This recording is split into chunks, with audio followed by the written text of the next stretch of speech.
मातोंड गावाला नळपाणी पुरवठा करणारी मुख्य विहीर कोसळून लाखोंचे नुकसान.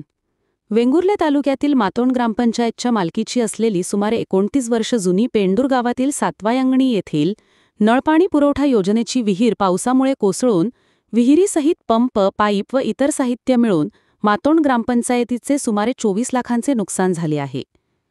मातोंड गावातील सुमारे 180 व पेंडूर गावातील सातवायंगणी भागातील सुमारे 80 कुटुंबांना पाणीपुरवठा करणारी ही विहीर होती. मातोंड व पेंडूर या दोन गावांचे विभाजन होण्याच्या अगोदर 1995 रोजी जीवन प्राधिकरण योजनेअंतर्गत ही मातोंड सातवायंगणी नळपाणी पुरवठा योजना मंजूर होऊन 1996 साली या विहिरीचे काम पूर्ण झाले होते.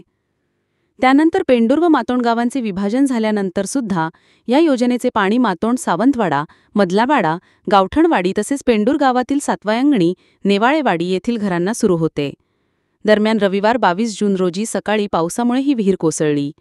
यामुळे विहिरीसहित pump, GI pipe, I beam, लोखंडी जाळी, रिटर्निंग वॉल, गेट वॉल असे मिळून सुमारे 40 लाखांचे नुकसान झाले आहे. दरम्यान या घटनेची माहिती मिळताच मातोंड सरपंच मयुरी वडाचे पाटकर, उपसरपंच आनंद परब, पंचायत अधिकारी प्रल्हाद इंगळे, ग्रामपंचायत सदस्य राहुल प्रभू, दीपेश परब, सुजाता सावंत, माजी उपसरपंच सुभाष सावंत, पेंडूर ग्राप सदस्य निलेश वैद्य यांनी घटनास्थळी भेट देऊन पाहणी केली.